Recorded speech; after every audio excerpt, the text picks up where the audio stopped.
Louvado seja nosso Senhor Jesus Cristo. Bom dia. Parece que a chuva foi ontem, né?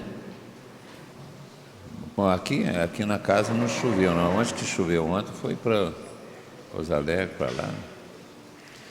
Mas diz que são as águas de março fechando o verão, promessa de vida no seu coração. É pau, é pedra. Nós estamos num encontro importante, enquanto os ministérios de serviço da comunidade, que é o que nós fazemos, né? Ontem estava aí o Ministério de Família, Estado de Vida, né? E hoje os ministérios de serviço. E temos que refletir a partir da nossa identidade, porque o nosso serviço, a nossa missão se realiza a partir daquilo que nós somos, da nossa experiência. E a primeira grande experiência que nós temos, ou aqui nos trouxe até aqui, é o tal de batismo no Espírito Santo. O BES, como dizia o BES, ou seja, o batismo no Espírito Santo. É interessante isso. Quando começamos a falar sobre isso, a primeira vez que eu ouvi falar sobre o batismo no Espírito Santo foi em 1971. Eu não entendia muito aquilo, né? Mas falaram que existia um batismo. Eu imaginava que o batismo era só aquele batismo de sacramento, né? Se batismo no nome do Pai, do Filho e do Espírito Santo, molhava a cabeça da gente, jogava. Eu achava que era só aquilo. Aí veio um batismo no Espírito Santo, em 71. Eu fiquei muito encabulado com aquilo, depois fui compreendendo o que era.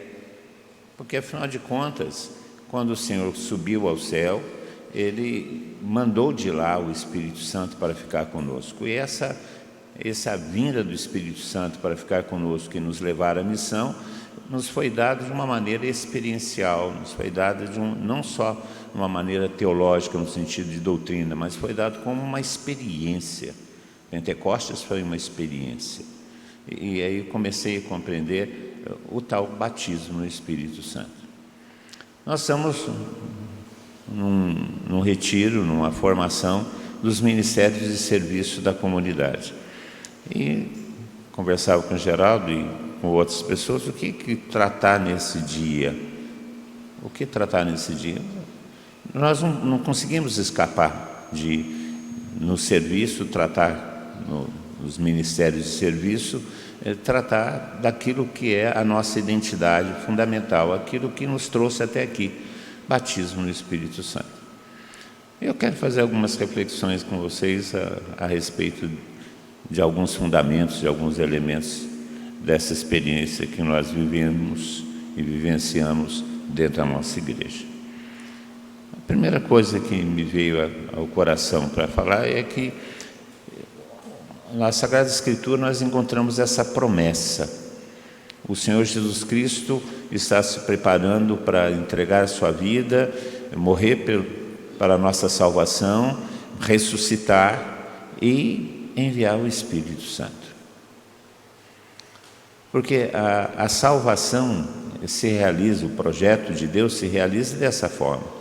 O Verbo assume a humanidade, vive todas as consequências do pecado, ele nasce, ele é criança, ele cresce, ele é educado, vive todas as realidades humanas sem pecar, morre por causa do pecado, ressuscita vencendo a morte, que é fruto do pecado, sobe aos céus para mandar o Espírito Santo.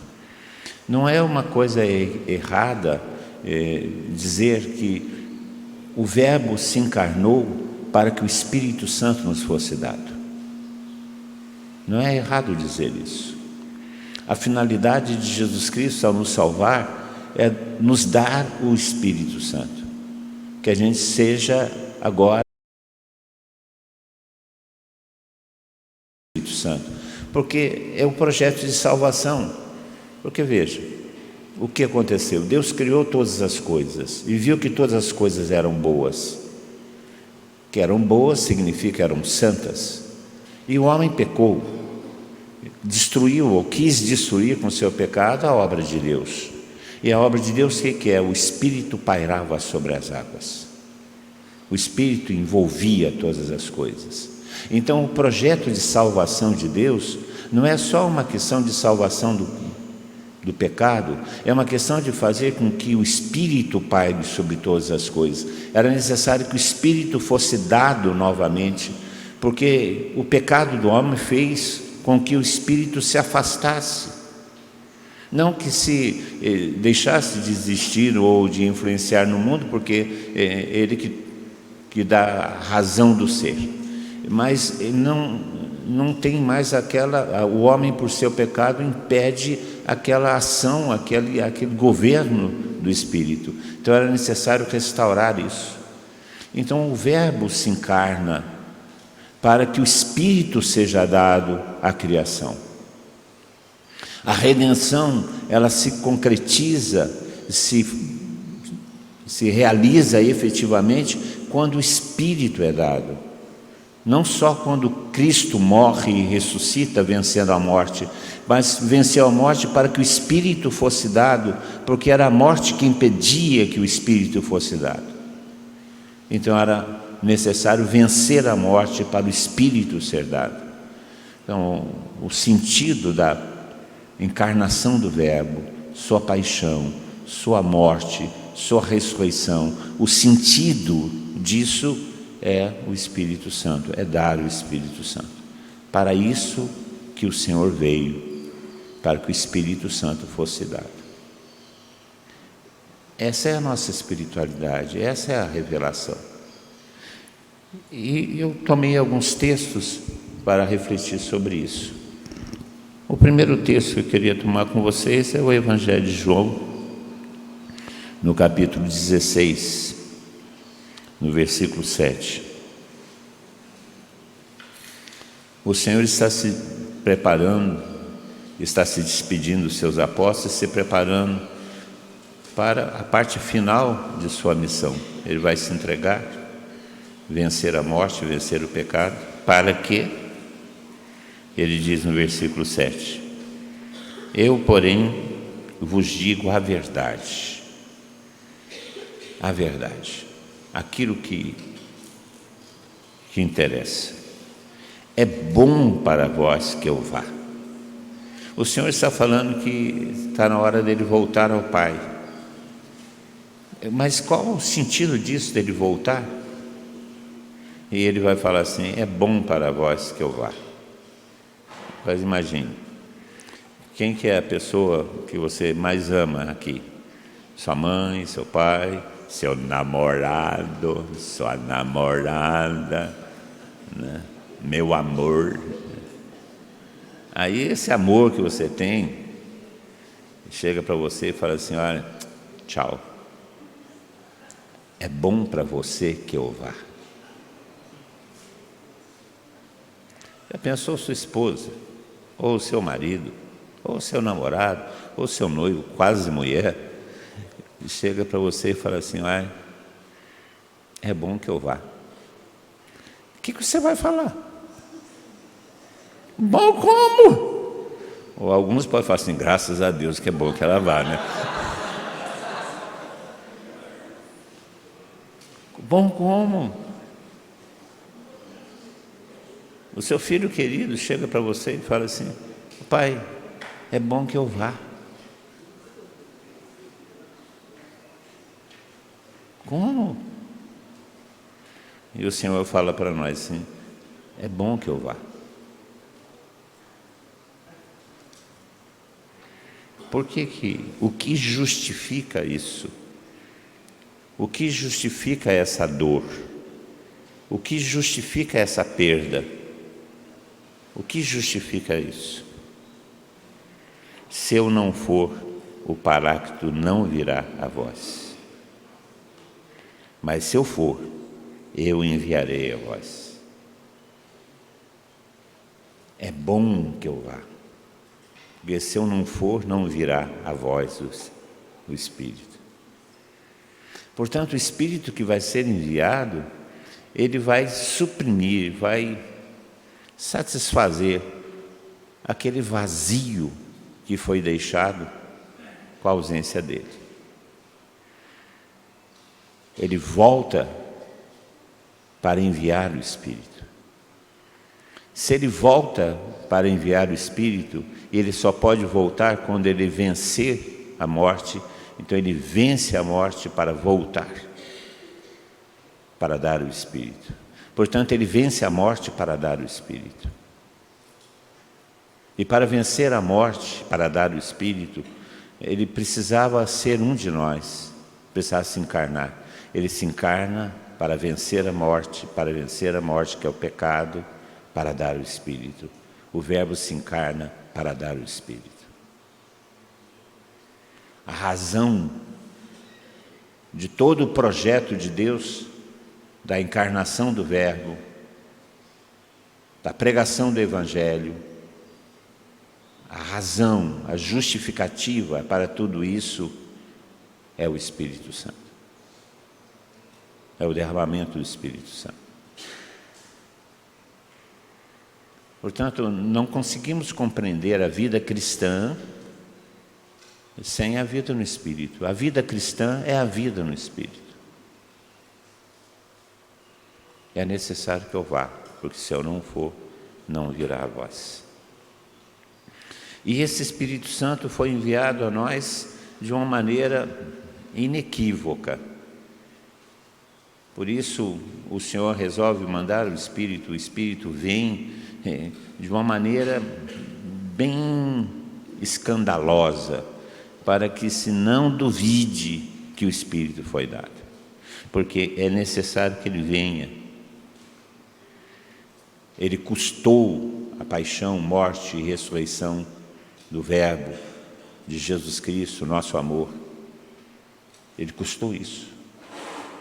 Porque o pecado, de uma certa maneira, o pecado de Adão e Eva, esse pecado, de uma certa maneira, impediu que o Espírito continuasse fazendo aquilo que ele fazia.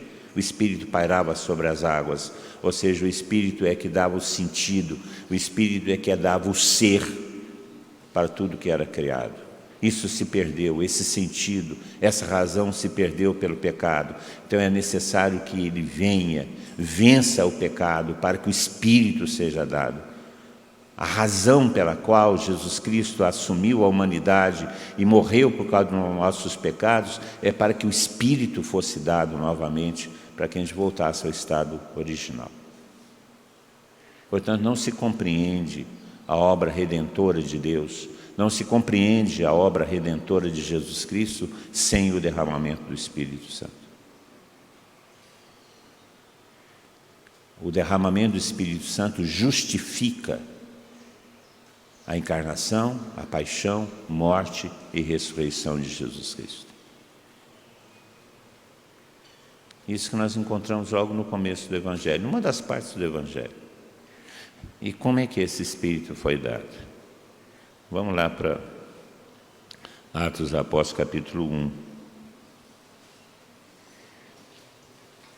O Senhor é ressuscitado, junto com os apóstolos, junto com a sua comunidade, junto com aqueles que estavam ainda temerosos, que resistiram à ideia de que o Senhor morreria, mas era necessário que ele morresse para vencer a morte, com a sua ressurreição.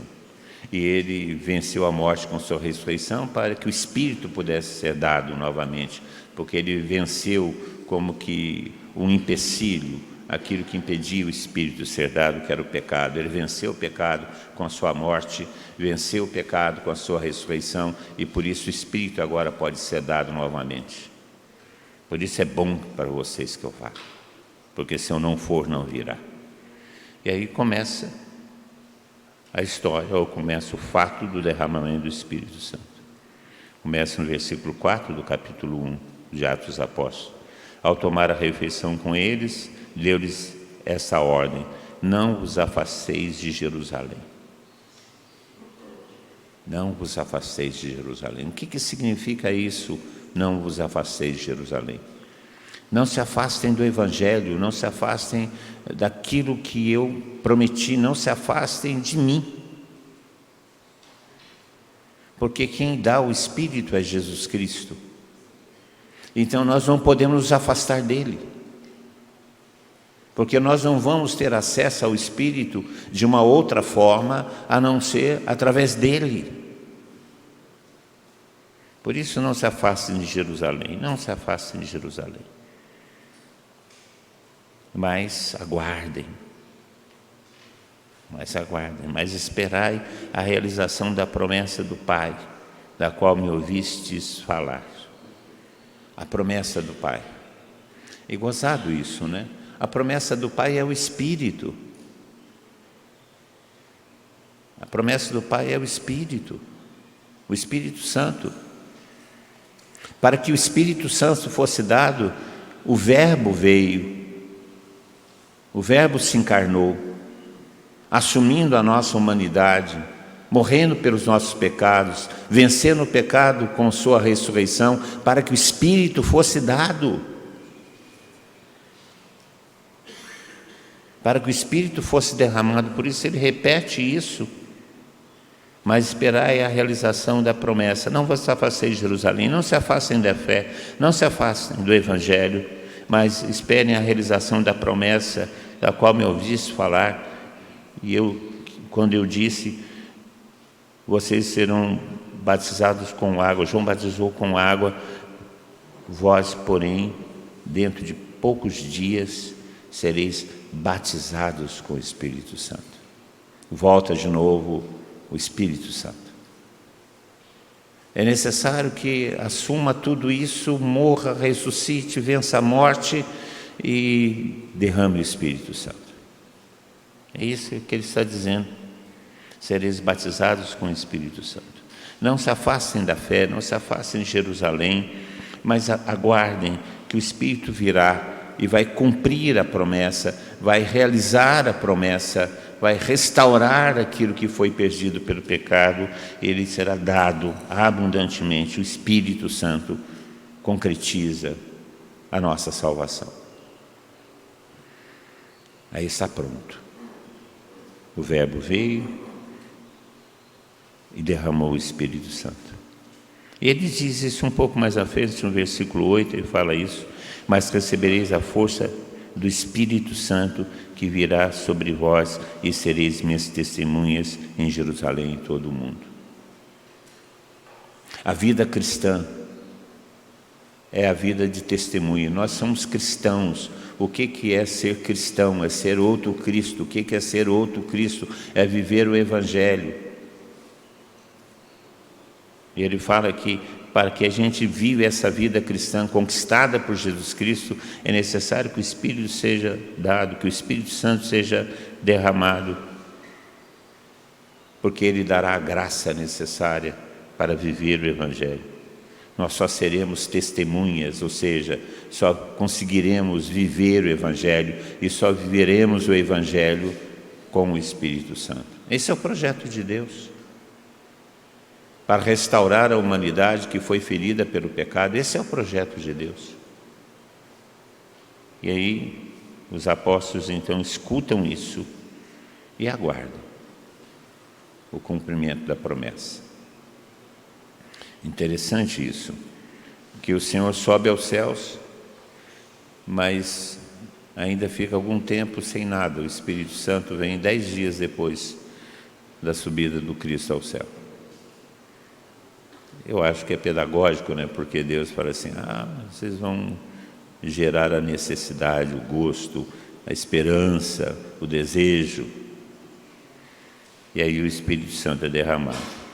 Aí no capítulo 2 de Atos dos Apóstolos, na sequência, nós temos como que o Espírito foi dado.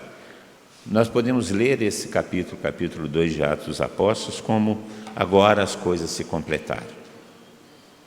A obra do Senhor iniciada com a encarnação do Verbo, sua paixão, morte e ressurreição, e agora essa obra de salvação, que começa com a encarnação, começa com a promessa, a encarnação, a paixão, a morte, a ressurreição, agora se completa com o derramamento do Espírito Santo. Porque foi para dar o Espírito Santo que tudo isso foi feito. para que o Espírito Santo pudesse ser novamente morado em nós, isso tudo foi realizado. Porque esse era o estado original. O Espírito pairava sobre as águas.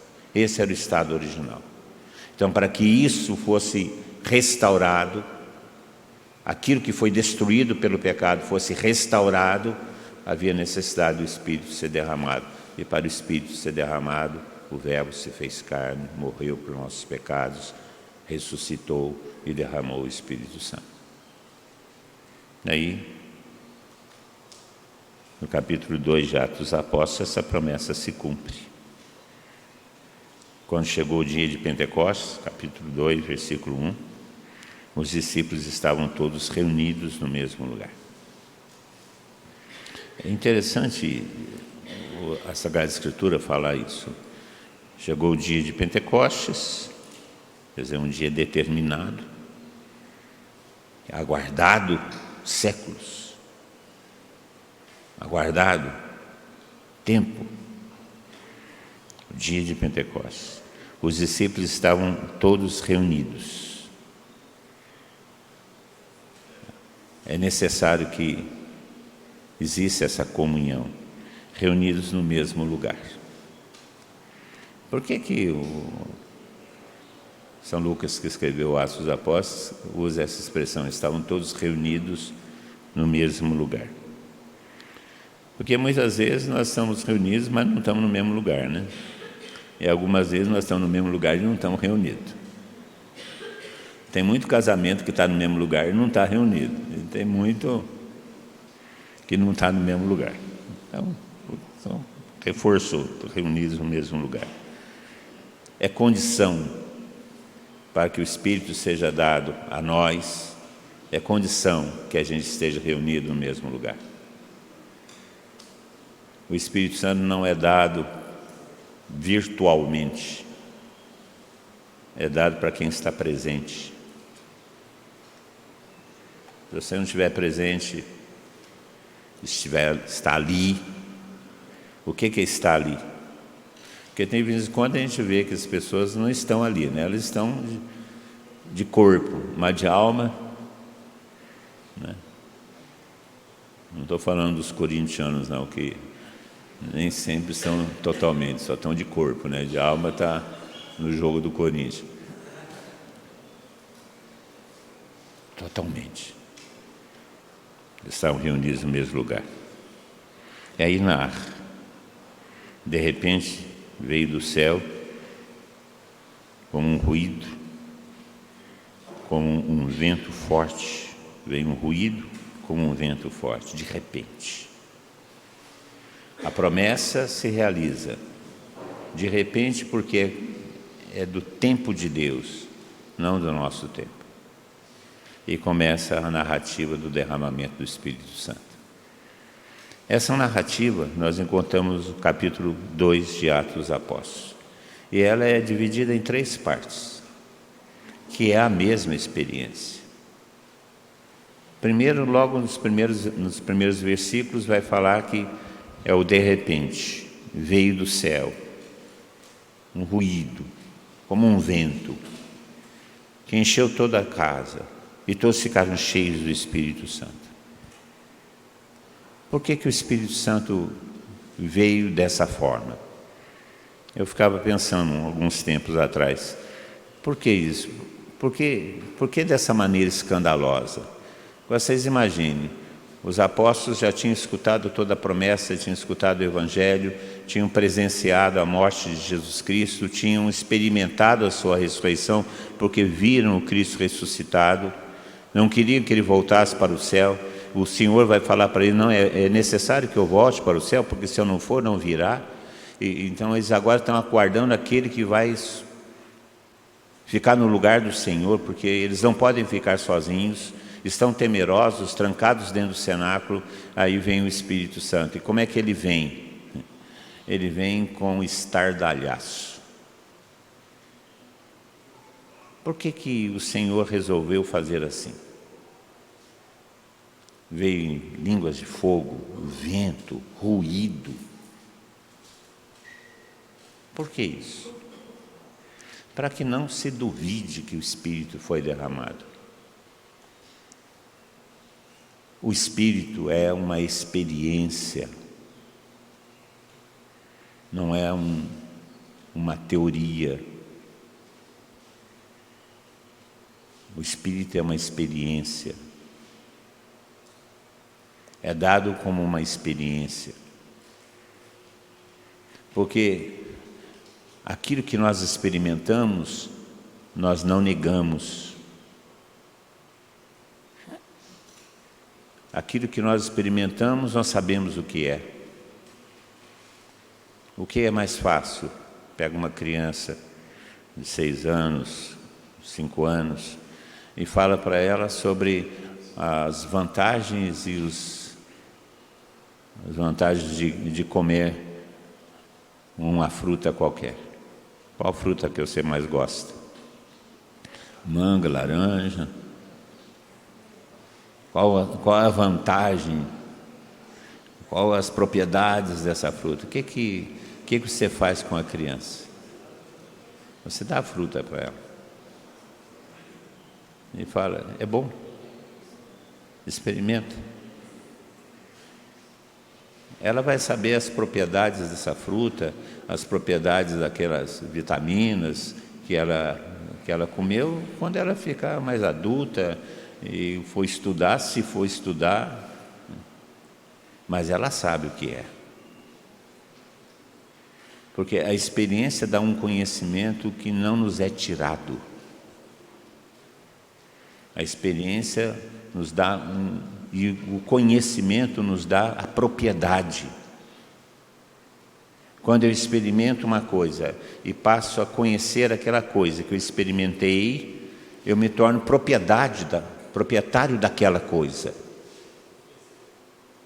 Quando eu experimentei pela primeira vez laranja, e eu não experimentei laranja por teoria, porque minha mãe me deu laranja, eu me tornei proprietário do conhecer a laranja. Então eu me tornei proprietário da laranja. Eu sei o que é laranja. Portanto, eu posso escolher, quando eu quero laranja, eu posso escolher a laranja. E não escolher o quiabo no lugar da laranja, porque eu sei o que é a laranja. Porque eu experimentei a laranja.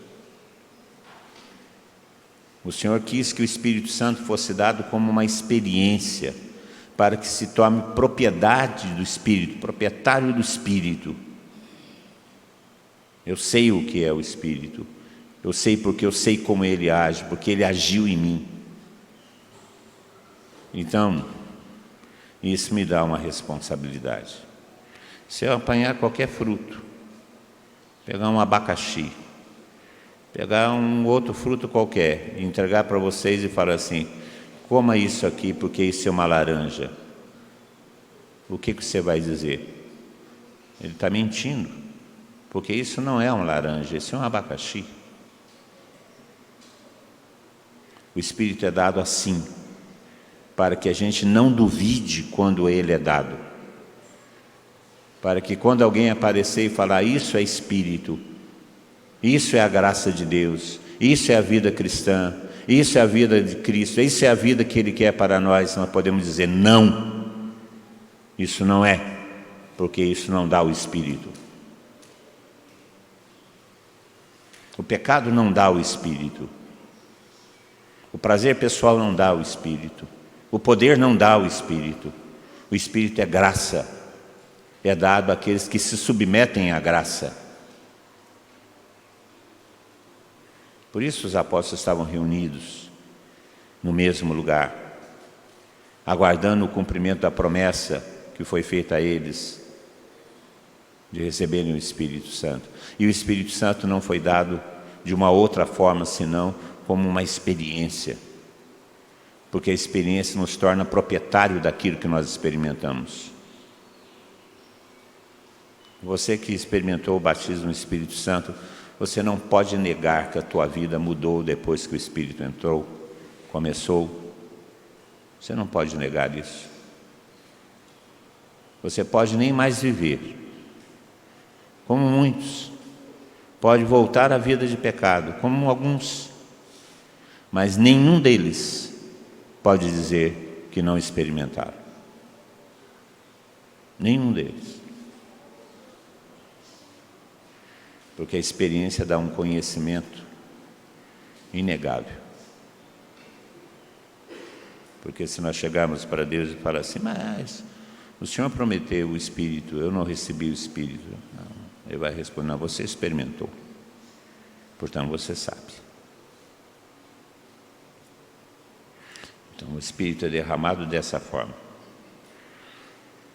de repente, conforme a promessa, um ruído, um vento, e todos ficaram cheios do Espírito.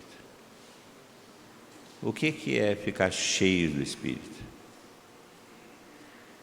É ficar, não ter espaço para outra coisa. Então, do que os apóstolos estavam cheios? De medo, cheios de perguntas, cheios de dúvidas, cheios de expectativas, estava cheio de outras coisas. Afinal de contas, o Senhor havia sido morto, ressuscitou, é verdade, apareceu para eles, mas subiu aos céus, já fazia 10 dias. Estavam cheios de outras coisas. Aí o Espírito é derramado, e eles agora ficam cheios do Espírito, não ficam cheios de outra coisa. Gente, se você quiser receber o Espírito e ser cheio do Espírito Santo, é necessário que você se esvazie das outras coisas. Se nós não nos esvaziarmos de outras coisas, nós não ficaremos cheios do Espírito. E muitas vezes nós somos cheios de nossas intenções, cheios de outros projetos, cheios de nossas necessidades. Estavam vazios, por isso ficaram cheios do Espírito. E o Espírito veio sobre eles e deu a eles uma nova linguagem. Por isso começaram a falar em línguas. Não é só o Shanbalaracandara, uma nova linguagem. A fé nos dá uma nova linguagem. Porque nós podemos interpretar as coisas a partir de um outro critério, a partir de outro valor, a partir de uma outra ótica. Aquilo que para os homens não tem valor, para nós tem. Aquilo que para os homens é morte, para nós é vida.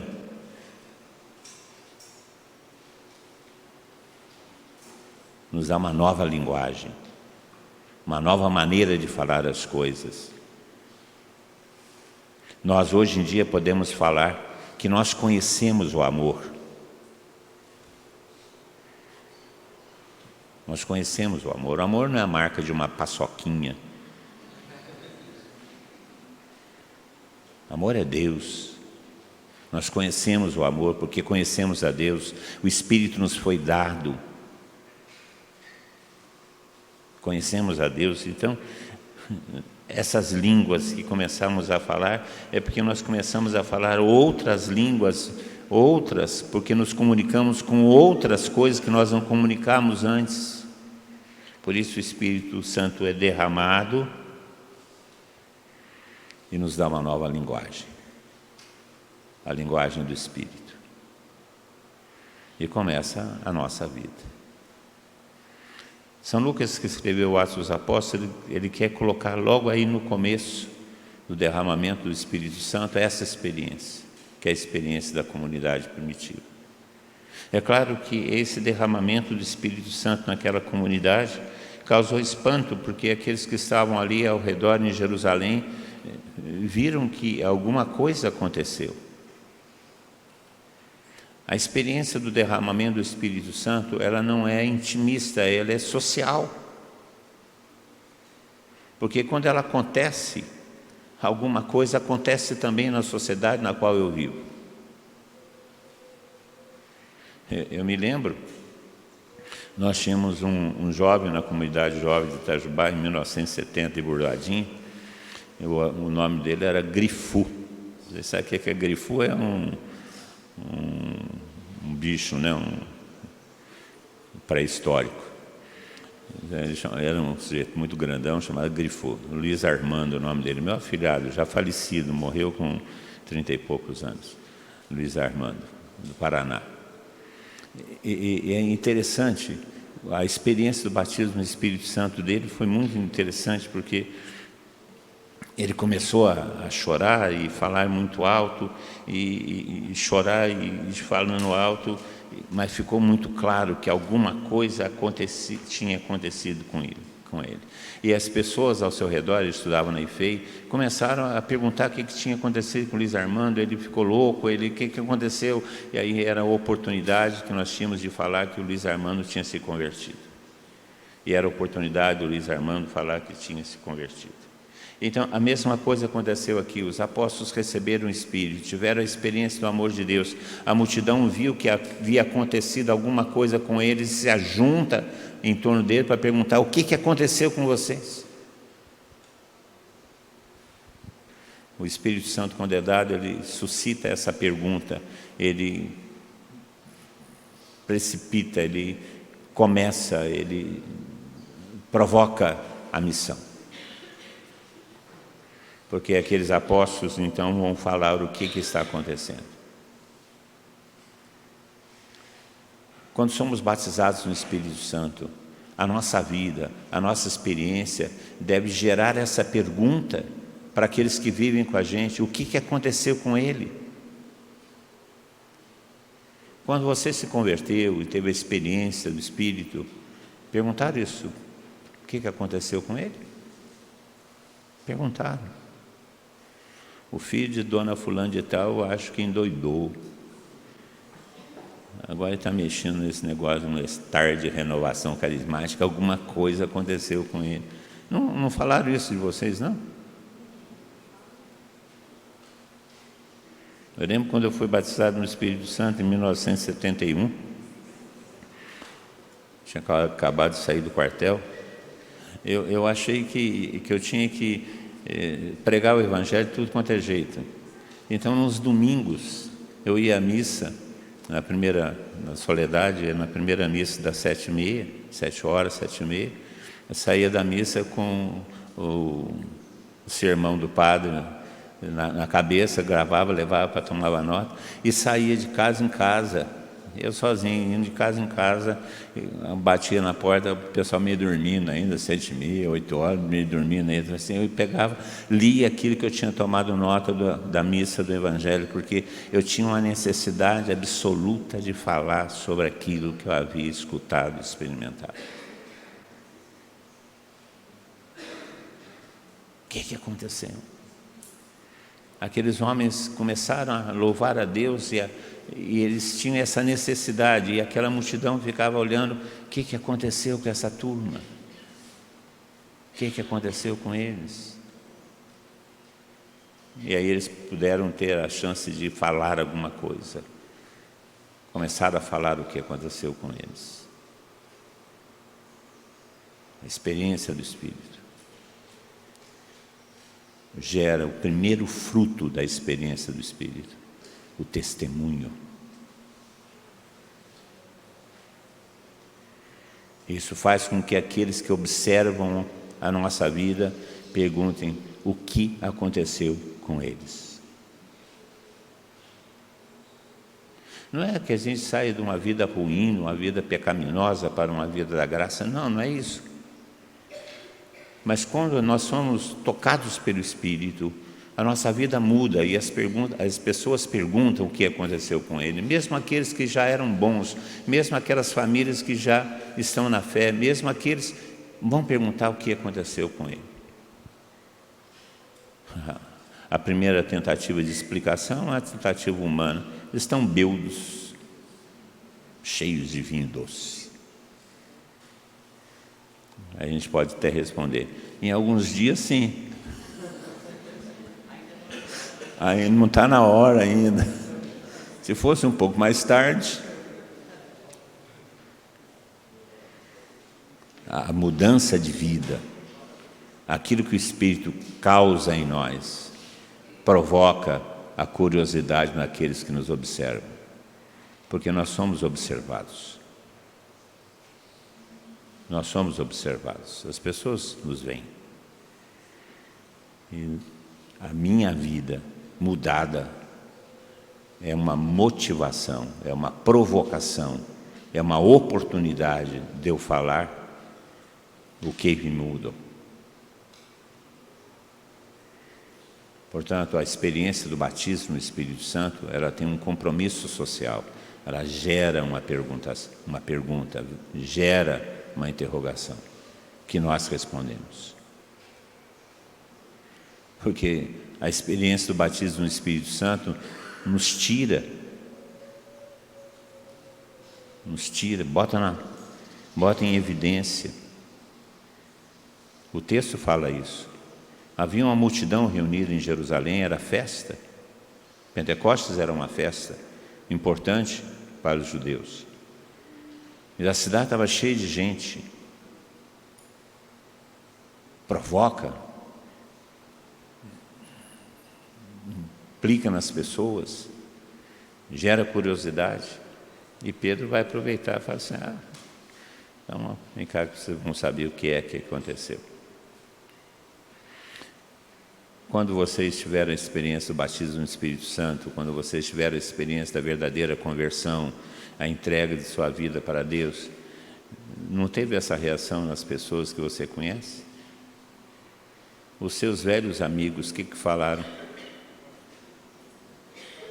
Aqueles que andavam com você no pecado e agora você sai do pecado, o que eles falaram?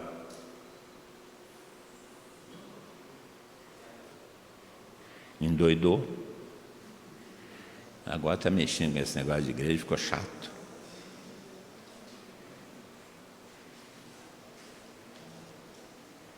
Isso que aconteceu com os apóstolos. Eles ficaram cheios do Espírito Santo. A multidão perguntou o que aconteceu. Aí Pedro toma a palavra e começa a falar. O segundo fruto do derramamento do Espírito Santo é esse. O primeiro é o testemunho, a experiência que gera um testemunho, que gera curiosidade. O segundo fruto que vem do Espírito Santo, que é um fruto social, é para todos, é a evangelização. Pedro prega. Por que Pedro? Pedro era o chefe daquele grupo. Talvez o mais turrão, não interessa quem a gente avaliar muito Pedro, mas Pedro era o que falava por todos. Então, quando a multidão interroga o que aconteceu, por causa da mudança de vida que eles apresentavam, o testemunho deles, o que aconteceu, aí Pedro se aproveita e vai falar o que aconteceu. E prega o Evangelho. Quando você teve a experiência de conversão, a experiência do Espírito, perguntaram isso, o que aconteceu com ele? Perguntaram. Mas não houve uma mudança? Alguns devem ter escutado isso. Endoidou, agora virou lá santinho de padre, agora só quer saber de igreja. É interessante isso, né? O fundador dos redentoristas, o Santo Afonso Maria Ligório, né? Mas não é sobre ele que eu quero, não. É um outro santo, São Tomás de Aquino. O Tomás de Aquino, quando era jovem, foi convertido, ele era dominicano, né? Começou a trabalhar, a família dele não aceitava que ele tivesse aquela vida de santidade. Trancaram ele com uma prostituta no quarto, para ver se venciam a sua castidade. A prostituta saiu correndo de medo dele, de tão bravo que ele ficou. Então, e quem trancou a prostituta com ele no quarto foi a mãe dele.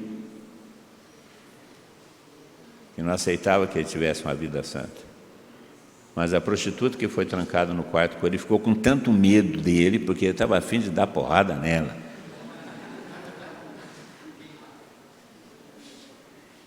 Será que nós reagimos assim quando temos a experiência do Espírito? Será que nós reagimos assim em relação ao pecado? Será que nós reagimos assim em relação à vida antiga? Ou nós queremos ajeitar a vida antiga com a vida nova que nós recebemos? Não tem jeito. Não tem jeito. Aí Pedro, transformado por essa experiência, que se torna evidente para todas as pessoas, alguma coisa aconteceu com eles, o lugar ficou cheio, eles ficaram cheios do Espírito. Alguns pensavam que eles estavam bêbados. Em alguns casos, nossos casos, isso é verdade. Estavam bêbados. Aí Pedro faz a primeira pregação da igreja. Esse é o primeiro fruto de quem experimenta o Espírito. Testemunhar, pregar, anunciar o Evangelho. Vocês podem ver que o primeiro ministério é o ministério da pregação. São dois ministérios fundamentais da Javenice. O primeiro é a oração, foi o que eles estavam fazendo. E o segundo ministério é a pregação, que foi a primeira coisa que Pedro fez. São os dois ministérios fundantes da comunidade javenice. Não que os outros ministérios não sejam importantes, fundamentais, fazem parte da comunidade, da missão da comunidade, sim. Mas existem dois ministérios. A oração, que é o que eles estavam fazendo no cenáculo, aguardando. E quando foram batizados no Espírito, a pregação. Os dois ministérios fundantes. Aí Pedro prega. Prega o quê? Prega o Evangelho. Não pregou outra coisa, não pregou a justiça social, não pregou a necessidade de um novo partido, não pregou a campanha eleitoral do presidente, não foi isso que pregou, não. Não pregou o direito dos pobres, não pregou a necessidade de dividir a renda, não pregou a ecologia, não pregou a manutenção dos animais. O que ele pregou? Aquilo que ele pregou atingiu a consciência que vai cuidar dos animais, que atingiu a consciência que vai atingir a economia, que atingiu a consciência que vai atingir a justiça, que atingiu a consciência que vai atingir as outras coisas humanas. Não adianta, gente, mudar a economia, mudar o sistema político, se você não mudar o ser humano. Aquele sujeito que fica brigando pela democracia, ou mesmo fica brigando pela ditadura, quando a ditadura lhe interessa. Porque o problema não é a ditadura ou a democracia, o problema é ser de Deus ou não ser de Deus. O problema não é a pobreza ou a riqueza, o problema é ser de Deus ou não ser de Deus. Porque é onde vai estar todas as ideologias, onde vai estar toda a cultura daqui a 1000 anos. Agora, onde nós vamos estar daqui a 1000 anos? Aonde nossa fé nos levar, porque a fé nos dá os 1000 anos. E Pedro faz o quê? Anuncia a fé. Não prega outra coisa senão a fé. Será que não existiam outras necessidades, não existiam outras demandas necessárias para a sociedade? Quem experimenta o Espírito prega o Evangelho, porque o Evangelho é essencial, necessário, é a resposta de Deus para o pecado do homem. Não é uma ideologia, é o Evangelho. Portanto, é um prejuízo para o Evangelho quando nós substituímos o Evangelho pelas ideologias. Fala aí o autor de qualquer ideologia, Marx, o marxismo, ele ressuscitou?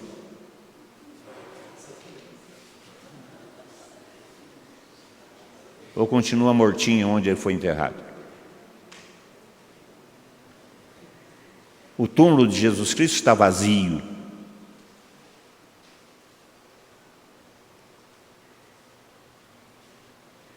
É esse que tem que ser anunciado. E é isso que Pedro faz. Será que não existiam problemas sociais, não existiam problemas econômicos, não existiam problemas culturais naquela época? Sim. Não existia? Sim. Injustiça? Sim. Mas o que Pedro começa a pregar, influenciado, ou iluminado, ou inspirado pelo Espírito Santo? Pedro começa a pregar o Evangelho. O que a igreja, o que a comunidade cristã tem que fazer? Pregar o Evangelho.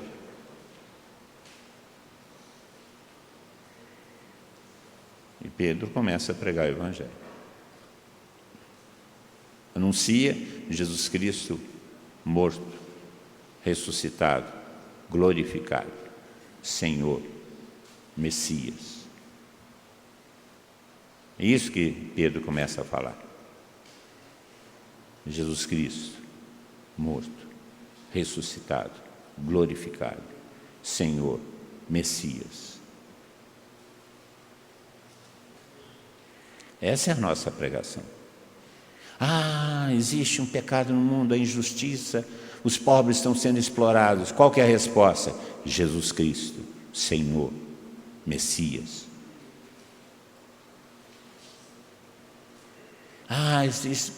Qual que é a resposta? Jesus Cristo, morto, ressuscitado, glorificado, Senhor, Messias. Isso não é alienação. Não é alienação. Porque o que vai nos garantir o céu, que não é alienação? O que vai nos garantir uma vida eterna, glorificada, que não é alienação? Porque eu vou falar uma coisa para vocês, talvez vocês não saibam. Você vai morrer. Daqui a 100 anos que seja, mas vai.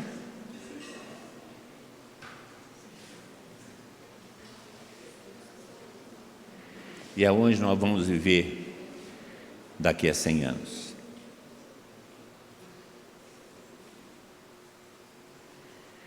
Pedro começa a pregar o Evangelho, que significa a nova possibilidade humana, que significa a plena realização do ser humano, que significa a resposta de Deus para o pecado do homem. E o pecado é a desvalorização do ser humano, a desvalorização daquilo que somos. Porque quando Satanás tentou Adão e Eva ao pecado, ele tentava destruir Adão e Eva. Portanto, o pecado é a ferramenta, é a arma que Satanás usa para destruir o homem e a mulher. E a resposta não foi uma ideologia, a resposta foi Jesus Cristo. Portanto, a resposta aos problemas sociais que nós enfrentamos hoje não é uma ideologia, é Jesus Cristo. E Jesus Cristo é dado pela pregação do Evangelho. Só. E Pedro prega o Evangelho. E qual foi o resultado da pregação de Pedro? Quantos foram batizados? Quantos? Para aquela época, essa é uma boa população. Quando você anuncia o Evangelho, quantas pessoas são convertidas?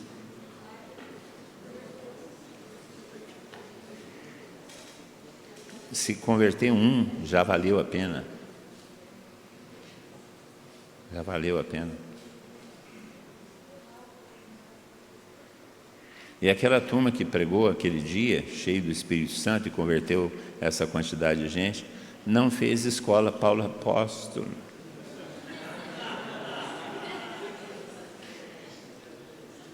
Nem o curso do Ministério Pedro. Pedro não tinha um esquemazinho na mão.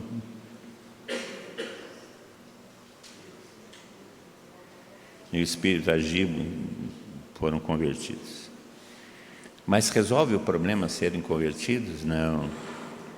Começa uma vida nova. E aí no versículo 32, 42, vai falar: eles eram perseverantes. Aqueles que escutaram o Evangelho, que aceitaram a verdade do Evangelho, que se converteram e começaram a viver a nova vida, a vida de Cristo, a vida cristã, eles eram perseverantes. Perseverantes. Gente, esse é o grande desafio. Há quanto tempo você caminha na comunidade? Há quanto tempo você caminha na comunidade? Quantos anos? Todos aqueles que começaram com você estão até hoje? Quantos? Da turma que começou comigo, tem eu.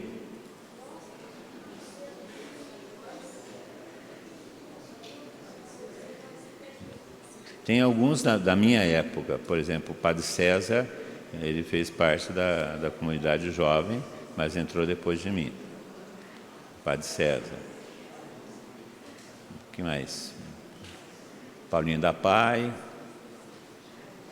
que agora é petista, mas junto com o Laudelino, que também dessa época. Mas veio depois. Mas junto comigo, na Javenice, nenhum. Fora da Javenice tem o Beteu, que é meu compadre, que está na igreja, trabalha na paróquia. Mas ou morrer, ou morrer. Morrer de morte morrida, ou morrer de morte espiritual. Com você, quantos? O grande desafio é a perseverança. Porque não é assim, quando a gente capina na roça, a gente capina, se você não capinar de novo, o mato toma conta. Não é assim? Nós temos essa experiência, nós somos uma área rural. A capina, ela não é só uma vez, ela é todo ano, não é isso? Mais de uma vez por ano. Quantas vezes nós temos que capinar para deixar? Toda semana. Não é isso? Os roceiros aí, não é isso? Toda semana, uma vez por mês, quantas vezes tem que capinar?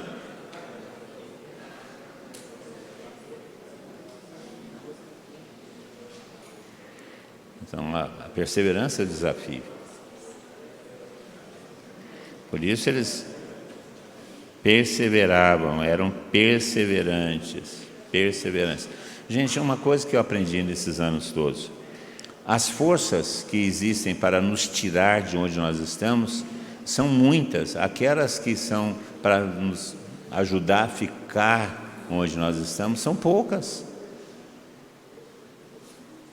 Você pode ver que tem mais gente dando palpite na sua vida para você sair da comunidade do que gente na sua vida para você ficar na comunidade. Inclusive, vou falar bem baixinho para não escandalizar alguns. Muitas vezes essa força que existe para tirar a gente da comunidade é da própria família.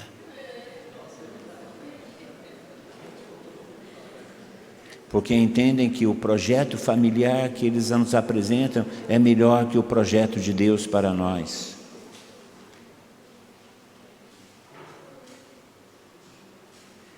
Por isso, o primeiro grande desafio da vida no Espírito é a perseverança. Quantos estão hoje na comunidade que começaram com você? Além de você, quantos que começaram com você?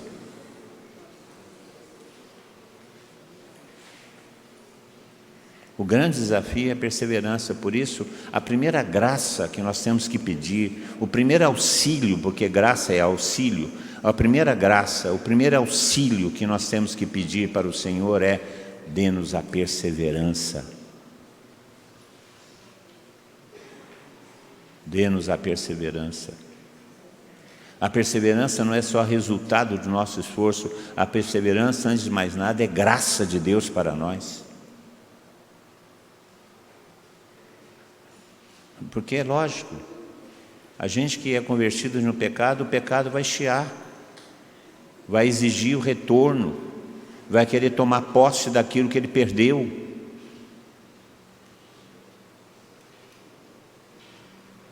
Por isso, o primeiro grande desafio da vida cristã é a perseverança. Eu, quando converso com alguém que fala assim, eu estou perseverando há 10 anos, 15 anos, 12 anos, puxa vida, eu louvo a Deus, falo, graças a Deus, graças a Deus. Vocês não sabem, porque a maioria de vocês me ouviu pregar em outras épocas. Vocês não sabem a alegria que eu sinto quando eu vejo vocês aqui na casa. Porque eu sei que compensou. Porque vocês são perseverantes. Esse é o grande desafio. Não é a pregação, a perseverança. Para nós é a perseverança. Vocês nunca foram tentados para abandonar essa vida? Ontem, quantas vezes?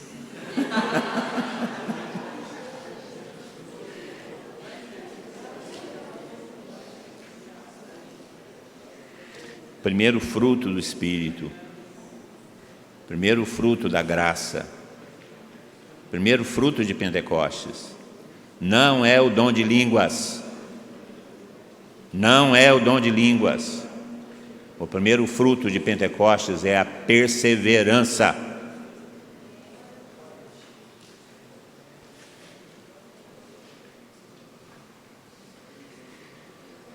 Aí depois da perseverança na vida cristã.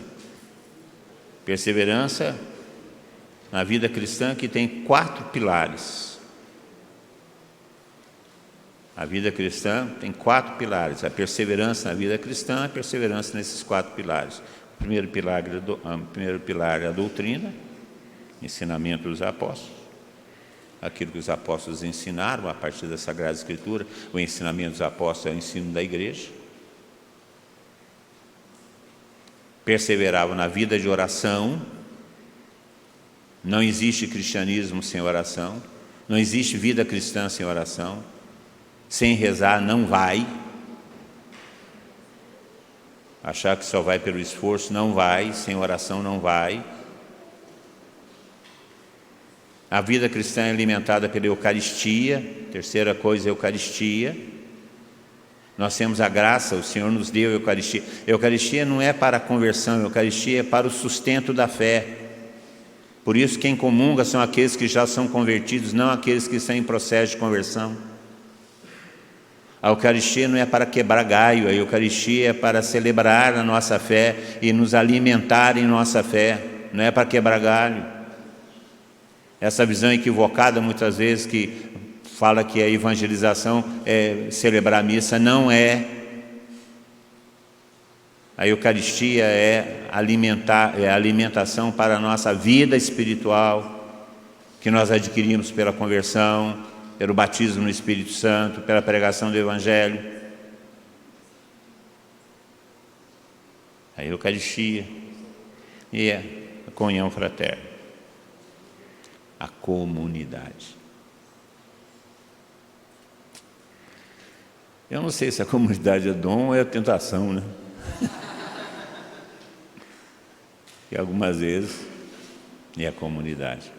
Gente, não existe vida cristã sem comunidade. Não existe perseverança sem comunidade. Muitas vezes nós estamos com vontade de desistir, meter o pé no barco, chutar as coisas. A gente não vai de vergonha dos que estão na comunidade com a gente. O que eles vão dizer? Eu sou o subnitrato de pó de nada.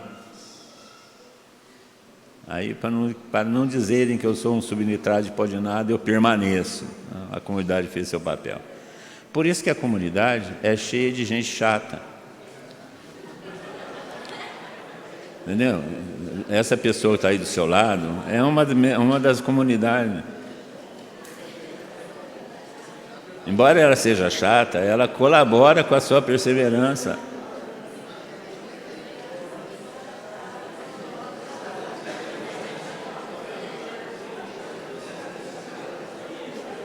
Quando eu tive a experiência de conversão, minha mãe falou que eu não durava um mês.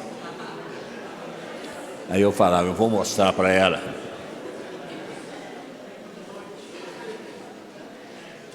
Eu caminho na igreja desde 1971. Minha conversão foi em 1971. Já faz 50 anos. Ela está esperando eu desistir. 3 coisas que a gente encontra nesse capítulo: a experiência, a missão, a comunidade. Essa é a nossa experiência. Hoje nós somos testemunhas disso. E a nossa missão é levar aqueles que não tiveram a oportunidade de experimentar isso no começo. Quem que teve a oportunidade de experimentar isso no começo? Pedro, João. Por acaso você estava lá? Mas nós experimentamos aqui, 2000 anos depois, a mesma coisa, porque o Espírito que foi derramado continua sendo derramado e produz em nós os mesmos efeitos que produziu naquele dia. A vida na igreja é a vida de Pentecostes, derramamento do Espírito Santo. E o texto escrito é para nos auxiliar em nosso testemunho. Batismo no Espírito Santo, derramamento do Espírito, fruto da redenção conquistada por Jesus Cristo. Consequência da morte, ressurreição e glorificação do Senhor, o Espírito Santo, que nos faz viver a vida cristã, pregada, ensinada por Jesus Cristo. Esse é o projeto de Deus, nosso Pai, para restaurar aquilo que foi ofendido pelo pecado. Deus poderia ter começado tudo de novo, fazendo uma coisa muito simples que para ele seria de graça. Ele podia destruir tudo, zerar tudo, voltar tudo ao zero. Mas por amor a nós que somos suas criaturas, ele assumiu a nossa humanidade, morreu pelos nossos pecados, venceu com sua ressurreição e nos deu o Espírito Santo para que a gente possa viver a graça novamente. Isso porque Deus é motivado só por uma coisa: Deus nos ama. Essa é a prova de amor que Deus tem a nos dar. Deus nos ama. Vamos agradecer a Deus. Agradecer o amor que Deus tem por nós. Agradecer tamanha prova de amor. Assumir a nossa humanidade, viver as consequências de nossos erros, nos dá o Espírito Santo. Vamos agradecer a Deus, louvar o seu nome, dar graças a Ele. Fica de pé e vamos louvar o Senhor. Levante seus braços e vamos louvar o Senhor. A graça de termos escutado, aceitado o Evangelho, a graça de vivermos em comunidade, estarmos em comunidade. Nós te louvamos, Senhor, te bendizemos, te glorificamos. Bendito o teu nome para sempre, Senhor.